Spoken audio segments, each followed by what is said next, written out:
نسیم علی خان صاحب کوئٹہ سے پوچھتے ہیں، مفتی صاحب ایک آدمی یزید کو برا بھلا کہتا ہے اور کہتا ہے یہ لعنتی ہے، دوزخی ہے، اس پر اللہ کی لعنت کرتا ہوں، ایسے آدمی کے متعلق اور اس کی قول کے متعلق کیا عقیدہ رکھنا چاہیے؟ میرے بھائی، یزیدی ہم نہیں ہیں کہ میں خود کو یزیدی کہوں،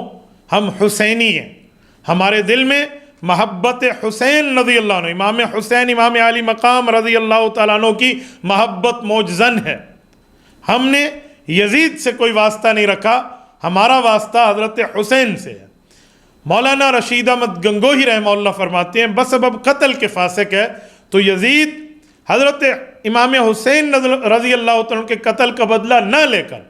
فاسق اور فاجر ہے، ہمارا اس سے اختلاف ہے، یہ سزا بھگ دے گا۔ رب کریم کے اس بات کی باقاعدہ پکڑ ہے۔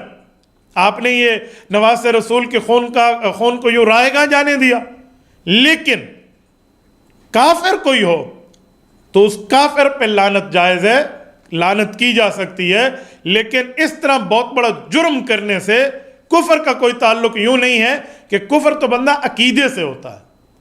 کہ جس کے عقیدے پہ یقینی طور پہ معلوم ہو کہ کفر پہ مرا ہے تب اس پہ لعنت جائز ہے۔ اس معاملے میں علماء نے فاسق و فاجر اس کو لکھا ہے اور اس سے اظہار برات کیا ہے، اس سے کسی قسم کا کوئی تعلق نہ ہونا ظاہر کیا ہے، اس لیے ہمارا معاملہ اس سے یہی ہے۔ ہم یہ سمجھتے ہیں کہ یزید اس معاملے میں مجرم ہے، فاسق اور فاجر ہے، اس کا اہل سنت والجماعت سے کسی قسم کا، ہم اہل سنت والجماعت کے اس سے کوئی تعلق نہیں ہے۔ یہ عذاب بھگتے گا اور عذاب بھگت کے رب کریم اس کے لیے جو فیصلہ فرمائیں۔ کفر کا قول ہمارے نزدیک یہ صحیح نہیں ہے، جرم ہونا الگ ہے، کفر ہونا الگ ہے۔